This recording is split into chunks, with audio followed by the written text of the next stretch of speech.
네, 여러분 안녕하십니까. 시사쇼 이것이 정치다의 윤정호입니다. 김기식 금감원장을 둘러싸고 의혹들이 계속 나오고 있습니다. 그래도 청와대는 여전히 문제가 없다고 합니다. 전문가들과 함께 바로 짚어보겠습니다. 어서 오십시오. 안녕하세요. 네, 일단 북한 이슈부터 넘어갑니다.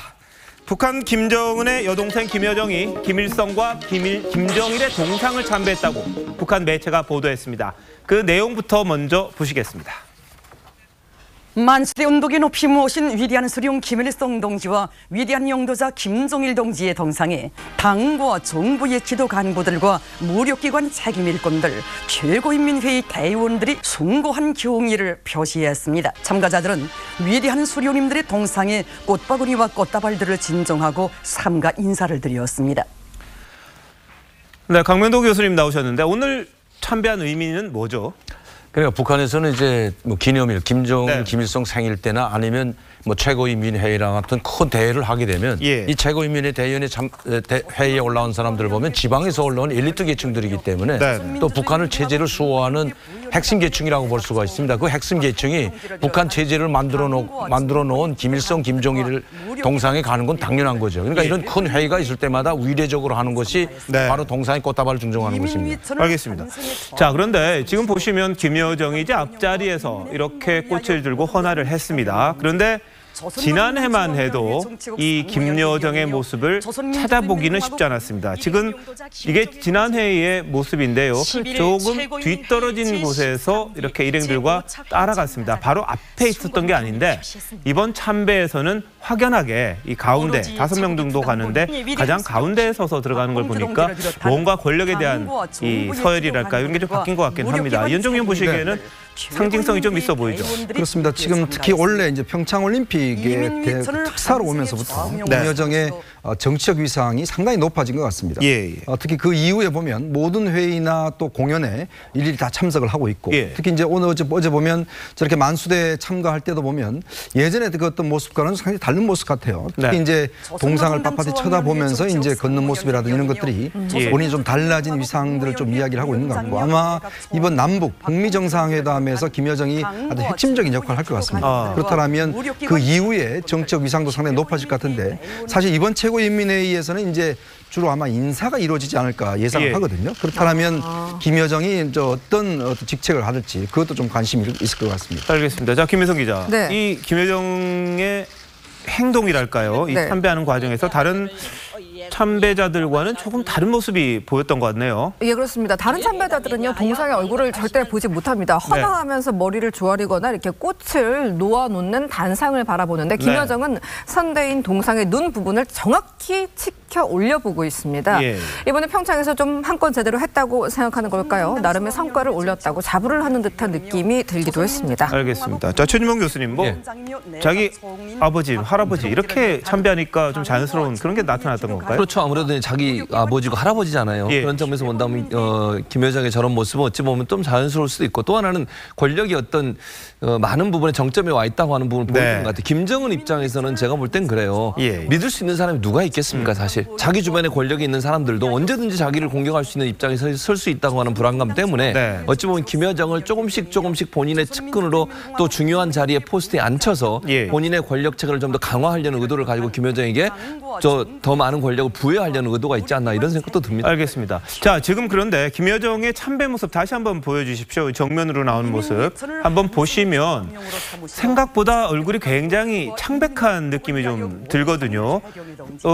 우리 한국에 왔을 때 임신을 했다는 얘기가 있었는데 지금 이 모습인데요. 잠깐만 더 보여주십시오. 보면 지금 모습 보면 뭐랄까 좀 병색이 있는 듯한 그런 느낌이 좀 보입니다. 김민성 기자 이거 어떻게 해석해야 될까요? 안색이 좋지 않기 때문에 신병에 저희 국정원이나 이런 국가기관도 관심을 갖고 있습니다. 지금 평창 올림픽 당시 그때 2달 전이지 않습니까? 당시 배가 굉장히 많이 나온 상태에서 그 왔어요. 모습 한번 보시면 조금 확연하게 이제 좀 드러납니다. 네, 그렇죠. 저 자리에 있던 분들도 굉장히 불편해 보였다고 다 증언을 했잖아요. 예, 그때 임신 6개월 이상으로 추정이 됐었는데 그럼 지금 8개월 정도여야 하거든요. 네. 그러면 이제 계단을 오르거나 이제 걸을 때 굉장히 불편한 모습이 보여야 합니다. 예. 자, 무리한 외교 일정을 그렇게 강행해 왔기 때문일까요? 어제 회의도 그렇고 참배 모습도 그렇고 얼굴빛이 좋지 않습니다. 네. 그런데 뭐 개인에 따라서 아무리 임신 8개월이라고 해도 배가 전혀 나와 보이지 않을 수도 있기 때문에 좀 더 지켜봐야 될 것 같습니다. 자, 강 교수님 보시기에 뭐가 좀 다릅니까? 어떻습니까? 한국 왔을 때 하고요? 평창 올림픽에 왔을 때보다는 확실히 뭐 몸이 많이 이렇게 헐쭉해진 거는 맞는 것 같은데 그렇다면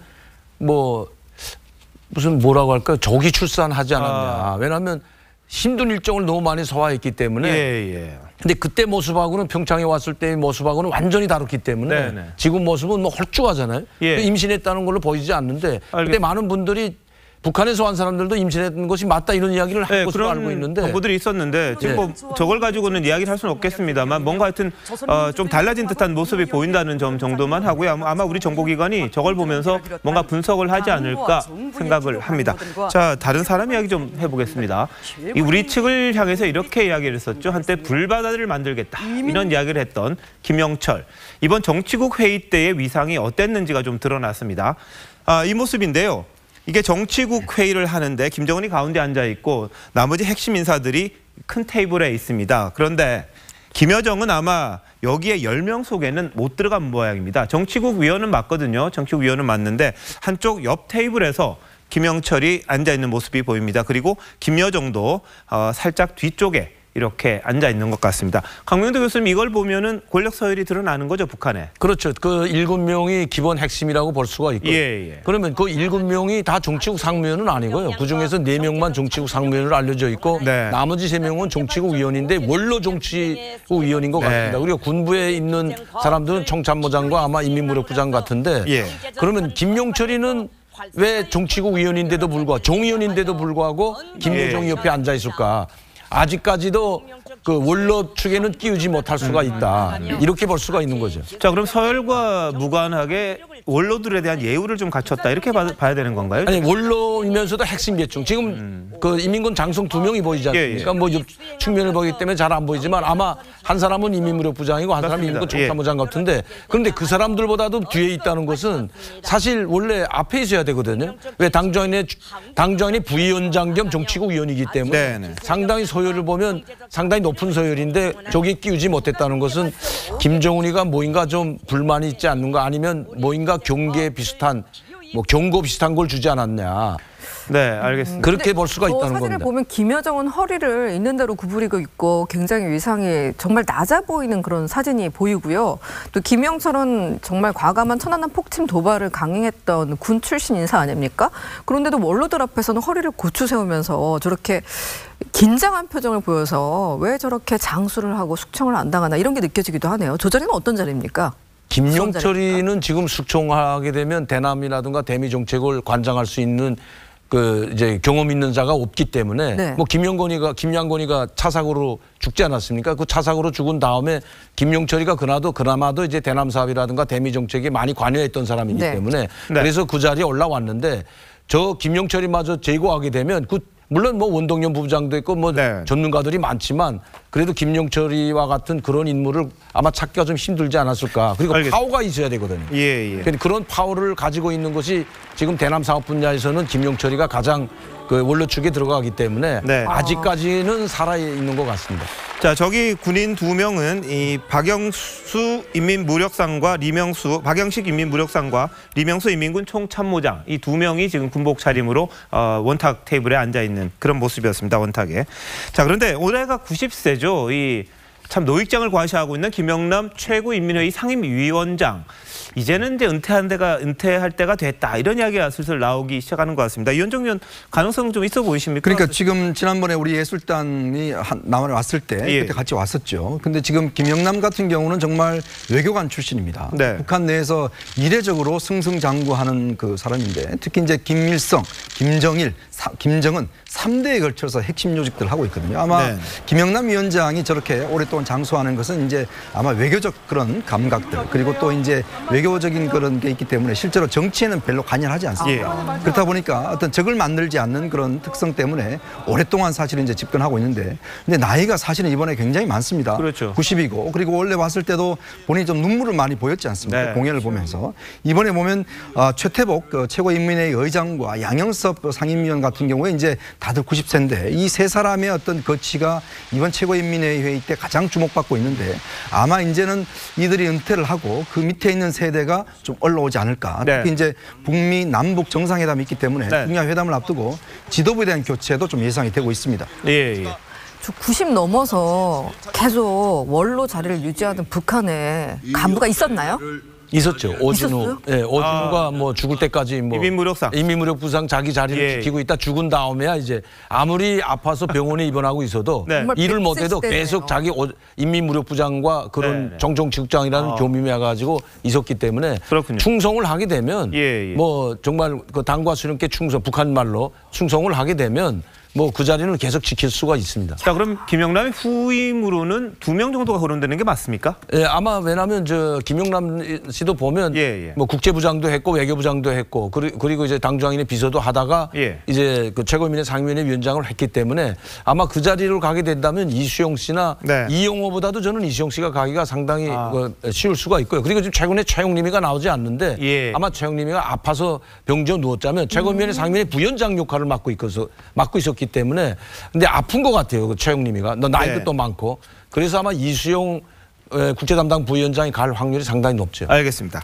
자, 그런데 북한이 적반하장식으로 또 나오고 있습니다. 북한이 얼마 전에 우리 KBS가 방송한 내용이 있었죠. 추적 60분. 천안함에 약간 음모론이 있다라는 식의 폭침 사건이 반드시 해명이 돼야 된다. 이런 내용으로 다시 한번 그 내용을 보도를 했었는데요.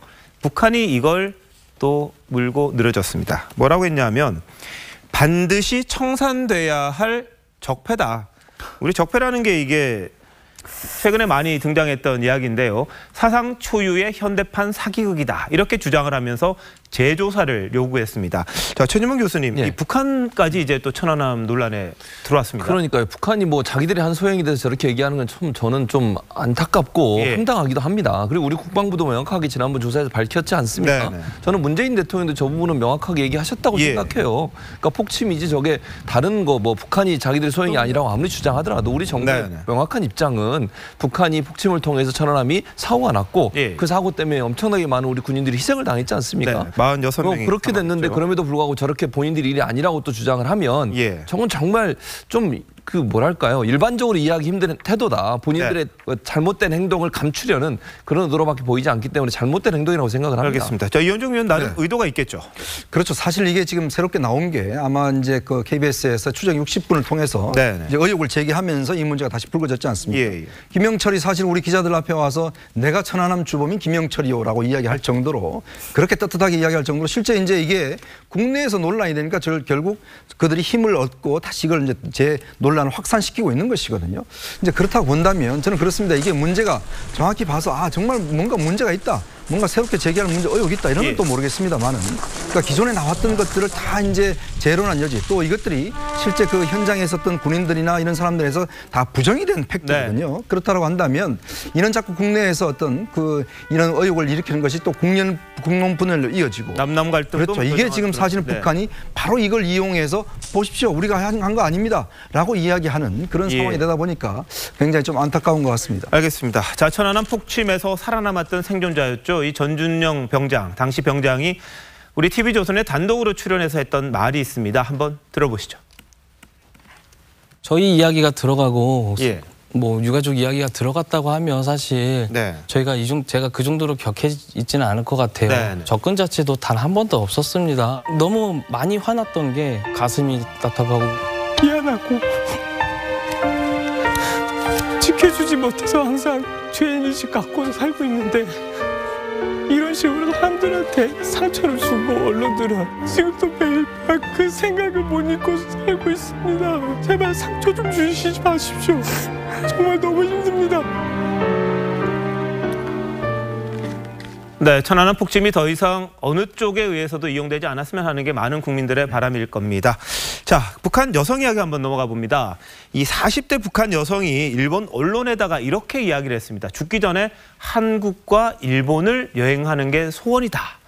이런 이야기를 했는데요. 강명도 교수님 어떠세요? 이게 사실인가요? 일본 언론에 나온 이야기이긴 합니다만. 아니 저기 뭐 탈북민이 했다면 이해가 되는데 북한 현지 주민이 어떻게 일본 기자를 몰래 만나가지고 할 수 있었는지 그게 제가 좀 의심스럽고요. 일단 사업가라고 하고요. 그러니까 수익이 보통 사람들의 한 열 몇 배 정도 아니 돼서 그러니까 그거 자유롭게 북한 사람이 기자들을 만날 수가 없거든요. 일본 그것도 북한 기자가 아니고 외국인 기자를 만났다는 물론 일본 기자가 몰래 만났겠죠. 물론 몰래 만났다고 하고 공개 안 하고 한다지만 북한 사람이 저렇게 일본 기자를 만나가지고 자유롭게 저렇게 말할 수 있다는 게 제가 조금 저게 사실일까 하는 게 의심부터 들었습니다. 저는 저 내용을 보고 만약시 사실이라면 실제 북한에서는 그 이제 드라마를 많이 보고 있고 또 뭐 장마당을 통해서 생활하고 있기 때문에 장마당에 나오는 제품들이 북한산은 별로 없거든요. 다 한 90%가 다 뭐 일제 아니면 중국에서 들어오는 상품들이기 때문에 그걸 보면서 또 드라마를 보면서 여행 가고 싶은 심정은 누구나 다 있기 때문에 저런 말은 할 수가 있지만 저렇게 공개적으로 기자 앞에서 저렇게 뭐 비공개를 했다고 하지만 저게 이제 노출되게 되면 그 피해가 엄청날 건데 저런 이야기를 과연 했을까 하는 게 조금 의심은 듭니다. 알겠습니다. 저는 일본의 중년 여성들이 한국 여행을 자유여행을 하기 시작한 이유가 뭔지 기억하십니까? 한류 때문이죠? 드라마. 아니요. 배용준 씨 때문에. 아, 그러니까요. 그렇죠. 드라마의 힘이 굉장히 강하거든요. 그게 역시 북한 주부들에게도 적용될 수 있다고 봅니다. 그럴 수 있겠죠. 근데 하나 좀 궁금한 게 이 사람은 이 여성은 이 장마당에서 중국 신발을 팔아서 한국 돈으로 한 50만 원 정도를 매달 번다는데 그 돈이면은 큰 돈입니까? 북한에서는? 중국 돈으로 3,000위안이라면 엄청 큰 돈입니다. 50만 원이면 약 500불 되지 않습니까? 달러로 계산해 보면 1불에 지금 한 10,000원 정도가 하니까 이게 뭐 계산이 잘 안 나오네요. 500만 원입니다. 500만 원. 북한 돈 500만 원. 그러면 북한 노동자가 지금 3,000원을 받고 있는데 500만 원을 하루에 본다는 건 이게 뭐 한 달 동안에 본다는 건 이게 엄청난 부고요. 그러니까 본인으로서는 한번 상상해 볼 수 있는 그런 거겠네요. 그런데 그 500불을 본다면 잘 사는 거죠. 사실 50만 원이라는 돈이 이 동남아시아 나라 가보면 500불 못 벌거든요. 100불에서 150불 일반 노동자들이 보는 게 기본 그 급료인데 그러면 장마당을 통해서 500달러를 매달 본다는 것은 엄청난 부를 본다는 건데 엄청난 겁니다. 하나 또 궁금한 게 있어요. 이 사람이 이야기하는 거는 이제 남편이 돈을 못 벌고 뭐 어쨌든 그래서 자기가 이혼을 하고 애를 혼자 키우면서 산다 그러는데 북한에서 이혼이라는 게 좀 일반적입니까? 아니면 어떻습니까? 그전에는 이제 이혼하게 되면 그게 아주 그 문제가 제기되고 또 당원이다 하면 출당될 수도 있는 그 요소가 있었는데 지금은요. 그러니까 고난의 행군을 겪고 나서부터는 여성들이 대체로 이제 나가서 장마당에서 일하지 남자들은 일을 별로 할 게 없거든요. 직장 나가도 3,000원 벌어 가지고 쌀 한 값도 쌀 1kg 값도 안 되기 때문에 그 봉급을 가지고는 생활이 안 되지 않습니까? 그래서 장마당을 통해서 여성들이 나가서 돈을 벌고 또 이제 장사도 하고 해서 겨우겨우 살아가고 있는데 그렇게 되니까 남자들이 지위가 상당히 약해진 것만은 틀림이 없습니다. 이거 많은 그 탈북민들이 와서 하는 이야기가 옛날이 아니다. 이제 여성들도 당당하다. 자기네들이 옛날에는 남편의 의존에 살았다면 지금은 자기네들이 남편을 먹여 살린다는 말까지 나오고 있거든요. 알겠습니다. 이만감에서도 저희 있을 때 방송을 했지만 집 지키는 이렇게 남자를 그렇게까지 비하하지 않았습니까? 이수나 만한 사람, 너 가라 차라리 들어오지 말아라 할 정도로 이제 그 지위가 약해졌는데. 배급제가 망가져. 그게 왜냐하면 장마당에서 돈 버는 사람들은 여성들이 많기 때문에. 이자도 이 여성도 장마당을 통해 가지고 중국 신발을 팔아서 이렇게 벌고 있지 않습니까? 그러니까 돈을 버는 사람들은 여성들이 더 많아졌다는 거죠. 알겠습니다. 옛날하고 바꿔준 겁니다. 네네. 한국에서도 여성들의 힘이 굉장히 센데 북한에서 점점 세지는 것 같군요. 보면 알겠습니다. 자, 미북 정상회담 장소를 놓고 이제 미국과 북한이 굉장히 신경전을 펼치는 듯합니다. 미국 언론 보도인데요. 북한은 아무래도 평양을 좀 고집을 하는 것 같습니다. 그런데 미국이 이런 이야기를 했다고 합니다. 성조기를 단 차량이 평양을 마음대로 누벼도 괜찮겠느냐? 자, 최진봉 교수님 예. 어떻게 보세요 이 부분은? 그러니까 이 부분도 사실 북한에서는 부담이 될 수 있죠. 네. 만약에 근데 평양에서 하게 되면 예. 북한이 일정 부분 여기에 대해서 본인들의 의사를 얘기할 가능성이 있어요. 예. 좀 줄여달라든지. 네. 그러나 미국 입장에서는 또 본국의 대통령이 가는데 안전이나 보안 문제가 중요하잖아요. 또 네. 북한이고 그 지역이 그런 부분이라고 하면 미국도 물러설 수 없는 상황이고 그러다 보면 평양에서 열릴 가능성이 좀 낮아지는 건데 예. 그럼에도 불구하고 만약 북한이 계속 버티면 트럼프 입장에서는 북미회담을 성사시켜야 되는 문제가 네. 있고 그런 차원에서 보면 일정 부분 조율이 가능할 수는 있지만 예. 그렇다 하더라도 숫자는 줄어들더라도 성조기를 단 미국의 어떤 차량들이 평양신을 달리는 걸 막을 수는 없지 않겠습니까? 그렇죠. 그걸 감수해야 되겠죠. 지금 보시는 게 지난번 트럼프 대통령이 우리 한국을 방문했을 때 모습인데요. 당연히 이제 우리나라와 방문하는 미국의 국기가 나란히 그리고 트럼프가 가져온 직접 공수해온 이 비스트 야수라는 이 전용 차량이 이 광화문과 이 서울 시내를 누비는 그런 장면입니다. 저 모습이 만약 평양에서 열린다면은 어떻게 보면 엄청나게 더 많은 차량을 동원해서 북한에 과시를 하지 않을까 이런 생각도 좀 들거든요. 근데 아마 제가 봐서는 북한 정부가 조금 착각을 한 것 같습니다. 네. 아마 자기네가 제공하는 벤주를 다 방탄차가 있거든요. 예. 자기네가 제공하는 차를 탈 줄 알지 저렇게 북한 평양에 수십 대 헬기까지 싣고 가잖아요. 그렇죠. 네. 수십 대다 헬기까지 싣고 오는 걸 북한이 허용을 안 하죠. 당연히. 온다고 해도 이거는 안 된다. 우리가 차량 다 제공해 주겠다고 하면 정상회담 깨지는 거죠. 평양을 못 가는 거죠. 미국이나 러시아 같은 나라에서는 꼭 다른 나라 갈 때 자기들이 다 가져가지 않습니까? 그럼요. 근데 아마 그거를 아마 생각을 못 했던 것 같습니다. 예, 이현정 의원 뭐 당연히 미국에서 가져가려고 그러겠죠. 당연합니다. 사실 이제 저게 보통 이제 미국 같은 경우에 이제 외국에 나갈 때 네네. 실제 에어포스원이 가지 않습니까? 그 그렇죠. 에어포스 안에 이제 그 비스트를 항상 몇 대가 있습니다. 비스트가. 네네. 국내용도 있고 외국에 나가는 용도 네네. 있고. 그다음에 이제 헬기 저기 에어포스원 헬기도 가져갑니다. 네, 분해서 하더라고요. 그렇죠. 네. 그리고 또 이제 우리가 보이지 않는 군 병력들이 상당수가 사실은 이제 주변에 예. 배치가 됩니다. 예를 들어서 우리나라 같은 데 올 때도 미군의 구축함이라든지 이런 것들이 배치가 돼서 맞아요. 실제로 즉각적으로 대응할 수 있는 시스템이 되어 있거든요. 예. 그렇다면 정말 적성국가인 지금 북한에 가는 거 아니겠습니까? 그렇다면 트럼프 대통령에 간다라면 일단 우리가 눈에 보이는 그 병력뿐만 아니라 네. 실제로 보이지 않는 많은 어떤 그 군사적인 그런 조치들이 취해져야 되기 때문에 예. 실제로 평양 가기에는 상당히 어렵지 않을까 싶습니다. 알겠습니다. 자, 미국 쪽에서 이야기하는 게 이런 겁니다. 700명이나 되는 사전 준비단, 점검단이 곳곳을 가서 자기들이 또 검색도 하고 뭐 이럴 거고요. 그리고 군용기 한 10여 대가 순안공항에 내릴 텐데 너네 우리 수용할 수 있어? 라는 식으로 조금 뭐라 그럴까요? 안 된다는 걸 강조한 것 같거든요. 순안공항에 진짜 그렇게 활주로가 있어요? 아니 활주로는 있죠. 하나밖에 없는 거 아니에요? 아니 하나밖에 없어도 활주로는 텅 하나밖에 비어 없어도 있잖아요. 아니 그걸 다 다른 비행기는 치우고 네. 트럼프 대통령이 타고 오는 뭐 비행기 뭐 10대든 뭐든 아마 기착시킬 수 있는 정도는 됩니다. 지금 순환공장에 확장을 했기 때문에. 당장 비스트만 가지고 온다고 해도 그 수송기 2대가 필요하거든요. 그러니까 수송기 한 10대까지도 갈 수가 있을 것 같아요. 제가 봐서는. 예. 네, 그런데 문제는 뭐냐면 착각을 했다는 거예요. 이렇게 많은 용량이 올 줄은 한 번도 겪어 못 봤기 때문에 우리는 많이 보고 있지만 북한도 뭐 오면 뭐 몇십 명 오겠지. 아니면 자동차 가지고 아주 한 2석 대 트럼프 대통령이 타고 오는 걸 오겠지. 예. 항공모함까지 갑니다. 트럼프가 만약에 그렇죠. 간다면. 네. 그렇죠. 그렇죠. 그런데 그걸 루즈벨트 호 그러니까 알죠. 착각을 해가지고 평양으로 초청을 한 거지. 이런 걸 다 가지고 간다면 이제 평양에서 안 하겠다고 하죠. 당연히 안 하겠다고 비스트 같은 경우는 문 두께가 항공기랑 똑같습니다. 20cm고요. 유리창은 15cm 정도 된다고 합니다. 거의 항공기예요. 전시에 대비해서 그 안에 수류탄 같은 뭐 폭격기까지 다 있다고 수류탄 같은 그런 장치까지 다 있다고 하는데 만약에 예를 들어서 트럼프가 출혈을 하게 되면 트럼프에게 줄 수 있는 수혈용 피까지 있어요. 외과 시술도 할 수 있고요. 그런 것까지 다 수용기가 와서 날라야 되는데 과연 북한이 그걸 받아들일 수 있겠느냐. 그러니까 제가 아까도 말씀드린 것처럼 북한이 좀 착각을 한 것 같아요. 이렇게 방대하게 올 줄은 모르고 군함까지 잠수함까지 들어옵니다. 잠수함까지 모르게. 그렇기 때문에 안 되죠. 이런 것들을 안 되죠. 그러니까 이런 것들을 당신네가 수용하겠냐면 당연히 못한다고 하죠. 알겠습니다. 자, 그런데 이 북한 입장에서 워싱턴으로 오라는 미국의 초청을 받아들이기 힘들다는 게 혹시 뭐 비행기가 끝까지 안 간다 이런 이야기가 좀 나오는데 그것도 현실성이 있을까요? 그 가능성이 있다고 봐요. 그러니까 현재 북한이 보유하고 있는 비행기가 과연 그럼 장거리 운행을 할 수 있느냐 이런 문제 아니겠습니까? 좀 오래될 수도 있고 뭐 정확히는 제가 잘 모르겠습니다만 그럼에도 불구하고 그런 우려가 있을 수 있고요. 만약 그렇다고 하면 중국이나 러시아로부터 비행기를 전세기를 빌려오든지 돈을 내고 뭐 빌려와서 타야 되는 상황이 되는데 그랬을 경우도 북한 입장에서는 상당히 그게 자존심 상할 예상하는 문제일 수 있죠. 뭐 저게 만약에 북한이 본인들이 갖고 있는 여객기나 비행기가 그런 능력이 안 돼서 다른 나라 비행기를 빌려왔다고 하면 또 국제적으로도 망신이 될 수 있는 요소 아니겠습니까?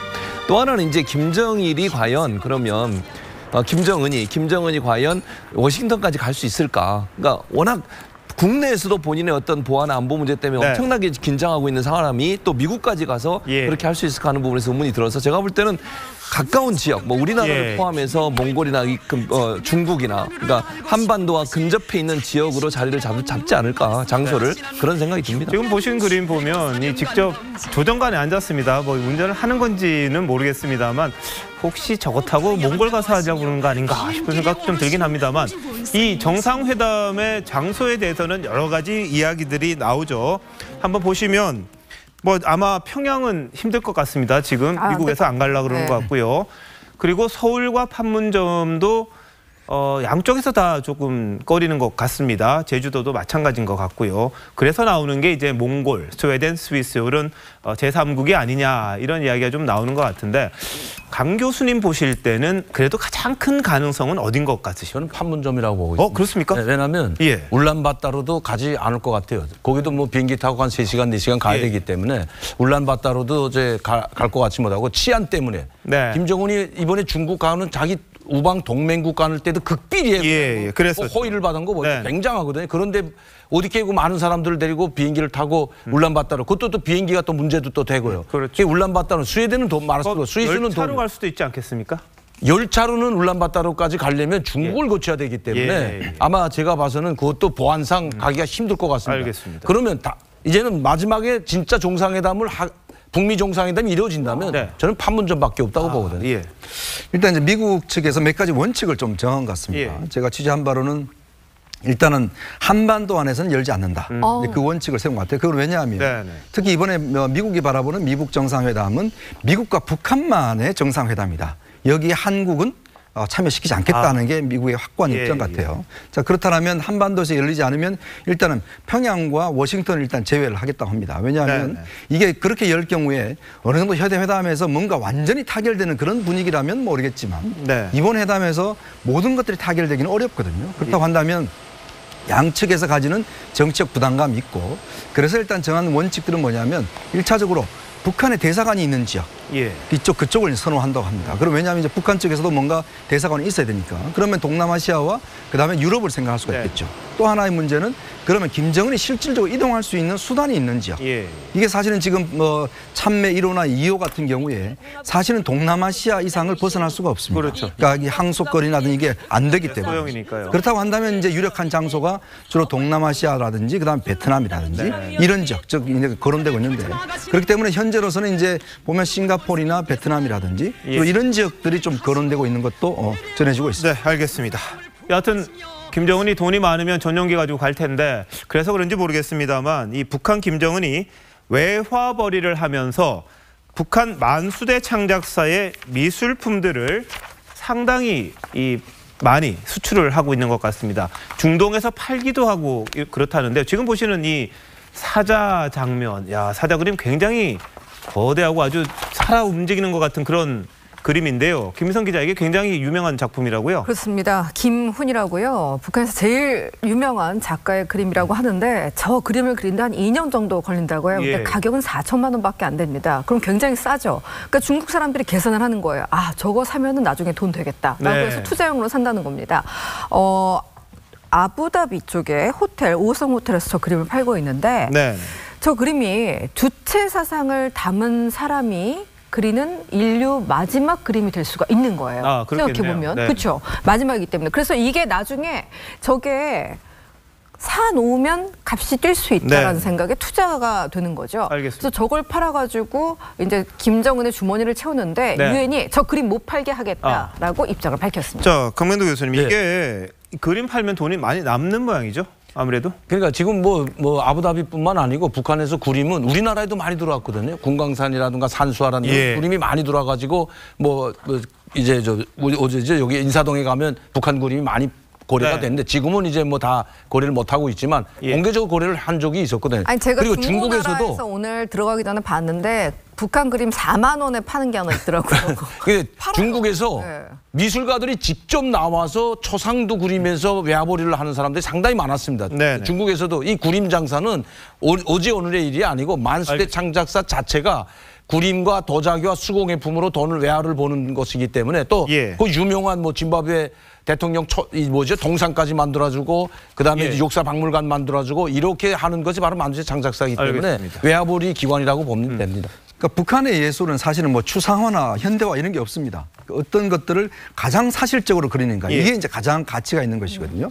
근데 지금 사실은 전 세계적인 이렇게 그림 시장을 보면 북한만큼 이렇게 사실화를 잘 그리는 곳이 없답니다. 특히 만수대 창작단이 그 분야에 있어서는 뭐 세계 1위를 다툴 정도로 굉장히 사실적인 그림에 있어서만큼은 굉장히 독보적이라고 그래요. 지금 보시는 게 아주 굉장히 사실적인 미인도입니다. 네. 그래서 이제 이 세계 시장에서 특히 북한 그림들이 사실 이제 애호가들이 원하는 게 뭐냐 하면 이제 뭐 지구 최후의 어떤 사실화 이런 걸 그리는 거기 때문에 만약에 이걸 남겨두게 되면 가지고 있으면 이후에 상당히 가격이 올라갈 거란 거죠. 그래서 특히 또 이 그림 가격이 세계 시장이 굉장히 쌉니다, 사실은. 그러다 보니까 우리 뭐 나라에서 하지만 중동 부호들은 상당히 선호하고 있다는 소식이 전해지고 있습니다. 중동 부호들한테 사실 저게 식사값도 안 되잖아요. 그렇죠. 자, 그래서 이 가격이 얼마인지 직접 한번 들어보시죠. 这个只能说是朝鲜最厉害的画家之一。那这样的一幅画应该也是7万左右。 자, 우리 돈 한 1,200만 원 정도의 저 정도 그림이 팔린다는 건데 최진봉 교수님 보시니까 느낌이 어떠세요? 저 느낌이 저는 사실화 아까도 뭐 사실화 얘기 말씀하셨는데 저렇게 요즘 그리는 사람들이 이렇게 많지 않잖아요. 요즘 그림들 보면 사실화보다는 뭔가 느낌을 강조해서 그리는 그림이 대세인데 저렇게 사실적으로 거의 사진에 가깝게 그려낼 수 있다고 하는 것은 기술이라고 봐요, 저도. 그래서 저런 기술을 갖고 있는 사람이 그렇게 많지 않기 때문에 제가 볼 때는 뭐 외국에서 봤을 때는 저런 작품이 희귀한 작품의 하나라고 볼 수 있을 것 같아요. 일반적으로 전 세계에서 거래되고 있는 많은 작품들은 대체적으로 저렇게 아주 그냥 극사실화에 가깝게 그림을 그리는 사람이 별로 많지 않기 때문에 북한의 저런 미술품들이 나중에 언젠가 빛을 발할 수 있다는 기대 때문에 사는 사람이 많을 것으로 이해가 됩니다. 그런데 지금 사면 유엔 대북 제재에 걸리는 거죠? 자, 그런데 지금 보여드리는 게 우표입니다. 우표 속에 들어있는 그림인데요. 사진이 아닙니다. 이게 그림입니다. 굉장히 잘 그린 울림폭포라는 제목의 그림인데요. 이 폭포를 이 작품 소재로 그린 이유가 있다고 합니다. 한번 들어보시죠. 우리 장군님께서 찾아주신 울림폭포, 말 그대로 그 장쾌한 울림폭포를 좀 화폭에 담아보자. 마식령 산골짜기에 저도 처음 들어가 봤습니다. 멀리서부터 벌써 폭포 보이기 전부터 쿵쿵쿵 산이 울리는데 물안개가 확 일면서 정말 야, 우리 자국에 이만한 이런 폭포도 있었는가 너무 흥분돼서 바지를 걷고 물에도 들어가는데 그래서 막 파도가 있는데 화락 다 젖으면서 이게 얼마나 장쾌한지 그래서 30여 명의 창작가들이 2달 동안을 전투를 해서 보장하자 결을 다지고. 자, 지금 본인이 직접 설명을 하는데 30명이 2달 동안 걸쳐서 저렇게 아주 진짜 사실 같은 사진 같은 그림을 그려낸 겁니다. 그러니까 마식령이라는 이야기를 하지 않습니까? 마식령이라는 건 바로 김정은이의 마식령 스키장이 있는 것이기 때문에 그 마식령 그 산 높이가 한 1,800m가 되는데 기본 높은 봉우리는 상당히 깊은 것이죠. 그래서 저도 저런 폭포가 있는 줄 몰랐거든요. 마식령을 항상 그 원산을 가려면 평양에서 원산을 가려면 마식령 저 터널을 지나야 되거든요. 그러면서도 저런 폭포가 있는 줄 몰랐는데 김정은이가 지적해줬다는 거 아닙니까? 그러니까 김정은이가 바로 북한의 최고 지도자뿐만 아니라 김정은이가 지적해줬기 때문에 저렇게 많은 사람들이 가서 폭포를 그렸는데 저는 사진인 줄 알았어요, 저도 이제. 그렇군요. 정말 사실적으로 그렸는데 이게 세계 시장에서 잘 팔릴 것 같습니다. 통일되면 통일이 되면 우리 화가가 돼서 좀 더 좋은 그림 그렸으면 좋겠다는 생각이 좀 듭니다. 자, 이런데 이 통일부가 말입니다. 이 27일 열리는 남북 정상회담을 맞아서 두 정상, 그러니까 문재인 대통령과 김정은 위원장에게 바라는 점을 자유롭게 좀 SNS에서 적어내라. 그러면 추첨을 통해서 상품권을 주겠다. 이런 공고를 했는데 그 예시를 든 게 또 논란이 됐습니다. 자, 보시죠. 뭐 원조 냉면 투어 평양에서 하문까지 좋습니다. 그런데 군대 가기 싫어요. 이 말을 하라는 식으로 예시를 든 겁니다. 최진봉 교수님, 해군 장교시라면서요? 그렇죠. 저 해군 해병대 7년 근무했습니다. 장교. 7년 하셨습니까? 네, 7년을 근무했는데. 이거 보시면 어떻습니까? 물론 뭐 군대가 없어지면 좋긴 합니다만. 뭐 그렇죠. 뭐 그렇게 보면 좋은 의미죠. 그러니까 남북한이 통일을 해서 더 이상 우리 군대가 필요 없는 시대가 됐으면 좋겠다. 그런 의미로는 이해가 돼요. 그럼에도 불구하고 저런 말을 그대로 옮겼으면 마치 군대가 있는 거가 물론 본인의 의지에 관계없이 가긴 하지만 그럼에도 불구하고 열심히 정말 군 복무를 하고 있는 우리 군인들한테 얼마나 큰 실망감을 주겠습니까? 또 저렇게 되면 군에 대해서 안 좋은 이미지가 확산될 가능성도 있지 않겠어요? 그러니까 통일부 입장에서 물론 개인이 올린 걸 그대로 올렸다 하더라도 저런 문구들은 보고 별로 좋은 의미가 없다고 생각하면 빼는 것이 맞는데 빼지 않고 저렇게 그대로 올렸다고 하는 것은 군 입대에 대해서 부정적인 입장이나 아니면 생각을 가져올 수 있는 그런 역할을 할 수 있기 때문에 저런 내용들은 미리 뺐어야 되는데 뺐지 못한 것은 상당히 잘못된 결정이라고 생각이 듭니다. 알겠습니다. 자, 그럼 통일부가 여기에 대해서 어떤 입장을 보였는지 한번 들어보고 또 이야기 나눠보겠습니다. 군대 가기 싫어요 그런 거라기보다는 군대 가기 싫어요 평화 원추 평화에 대한 바람을